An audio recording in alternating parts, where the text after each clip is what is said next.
अस्सलाम वालेकुम दोस्तों, मैं हूं फैसल। आप देख रहे हैं shine IT expert YouTube channel. आज की वीडियो मैक्रो रोटर के बैकअप और उसके रिस्टोर के बारे में है। मैं आपको बताऊंगा कि किस तरह हम मैक्रो रोटर में उसकी कॉन्फ़िगरेशन का बैकअप ले सकते हैं और किस तरह हम उसको रिस्टोर कर सकते हैं। तो चलें शुरू करते हैं। विनबॉक्स के थ्रू मैं इसको अपने रोटर को कनेक्ट करूँगा। कनेक्ट करने के बाद जो हमने इसके ऊपर सेटिंग की थी लास्ट टाइम, लाइक मैं आपको दिखाता हूँ इंटरफेस। ये लाइक हमने इसको किया था, इंटरफेस कमेंट गए थे वैन लैन। इसी तरह हमने इस पे आईपी एड्रेस डिफाइन किए थे। ये आईपी एड्रेस इन केस अगर ये रोटर हमारी कॉन्फ़िगरेशन सारी इसकी डिलीट हो जाती है, ये हमारा रोटर ही ख़राब हो जाता है, तो हम इसको किस तरह रिकवर करेंगे। तो उसका सबसे बेहतरीन तरीकाकार यही है कि आप इसका बैकअप लेके रखें। अगर रोटर पूरी की पूरा हार्डवेयर ही ख़राब हो जाता है तो आप नया हार्डवेयर परचेज़ करें और इसका बैकअप उठा के उस हार्डवेयर में रिस्टोर कर दें, तो विद इन द मिनट आपकी सारी की सारी कॉन्फ़िगरेशन रिस्टोर हो जाएगी। तो उसका तरीकाकार बहुत ही सिंपल और सादा सा तरीकाकार है। आपने जाना है यहाँ पे फाइल्स में, तो इस पे जाके हमने इस पे टिक करना है बैकअप। बैकअप के बटन पे टिक करेंगे तो वो पूछता है कि उस बैकअप की जो फाइल है उसका नाम क्या रखना है। हम कुछ भी नाम रख सकते हैं, मैं कह देता हूँ फैसल।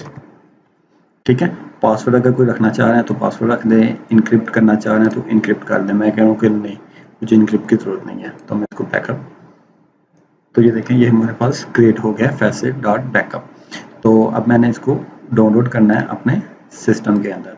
तो बहुत ही सिंपल सा तरीका है कैसे हम डाउनलोड करेंगे। एक तरफ हम विंडो ओपन कर दी जिधर हम इसको सेव करना चाह रहे हैं, दूसरी तरफ हमने इसको क्लिक करना है और ड्रैग एंड ड्रॉप करके हमने यहाँ पे उठा के ले आना। और ये देखिए हमारे डेस्कटॉप में न्यू फोल्डर का नाम एक फोल्डर है, वहाँ पे हमने सेव कर लिया। अब मैं क्या करता हूँ, इस रोटर पे वापस आते हैं तो इसको जाके हम रीसेट करते हैं। रीसेट करने के लिए हम रोटर के जो हार्डवेयर हमारे पास है उसके बैक पे एक बटन होता है, उसको हम 30 सेकंड के लिए प्रेस करके रखेंगे तो वहाँ से भी रीसेट हो सकता है। अगर आप वहाँ से नहीं करना चाहते तो हम इसकी सिस्टम के अंदर जाके इसकी सेटिंग है रीसेट कॉन्फ़िगरेशन, यहाँ से भी हम रीसेट करेंगे। तो हम इधर से करते हैं रीसेट कॉन्फ़िगरेशन।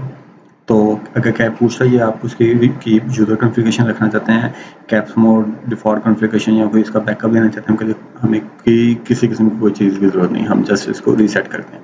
और जैसे ही रीसेट करेंगे तो ये हमारा रीबूट होगा। रीबूट होने के बाद इसको दोबारा हम कनेक्ट करेंगे तो देखेंगे हमारी सारी की सारी कॉन्फ़िगरेशन रेज हो गई होगी। तो फिर हम इसको रिस्टोर करके देखते हैं। ये हमारा रिस्टार्ट हो गया। रीबूट होने के बाद हम इसको दोबारा कनेक्ट करते हैं और जैसे ही हमने कनेक्ट किया तो ये हमसे वो पूछ रहा है कि if you connect using the above IP. उसने डिफ़ॉल्ट आईपी उठा ली है लोकली नेटवर्क से ना। तो हम जाके इसको देखते हैं इंटरफेस के अंदर, तो देखें जो हमने कॉन्फ़िगरेशन की हुई थी वो हमारी ख़त्म हो गई है। और उसके बाद आईपी पे जाके एड्रेसेस पे देखते हैं तो कोई आईपी एड्रेस जो हमने डिफाइन की थी वो नहीं थी।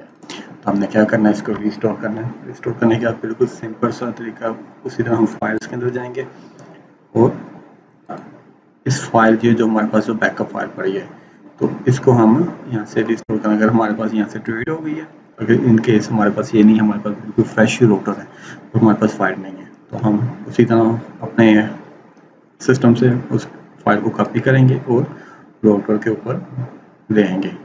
जस्ट ड्रैग एंड ड्रॉप करना है तो हमारे रोटर के अंदर आ गई है facet.backup। और हमने इसको जस्ट रिस्टोर और रिस्टोर पर प्रेस किया। Do you want to restore and restore करेंगे यस, और ये हमारा रिबूट होगा। रिबूट होने के बाद फिर दोबारा इसको कनेक्ट करते हैं और देखते हैं हमारी सारी की सारी सेटिंग दोबारा रिस्टोर हो जाएगी। तो जैसे हम इसको दोबारा कनेक्ट करते हैं तो देखें, तो ये हमारा कनेक्ट होने के बाद हम देखते हैं इंटरफेसेस। तो ये देखें जो हमारी कॉन्फ़िगरेशन थी और वो सारी की सारी रिस्टोर हो चुकी हैं। आईपी एड्रेसेस में जाएंगे, आईपी एड्रेसेस में जाएंगे, देखिए हमारे एड्रेसेस सारे आ रहे हैं। आज के लिए इतना ही। तो इस वीडियो को लाइक कीजिएगा, शेयर करें और सब्सक्राइब करें। थैंक यू, अल्लाह हाफिज़।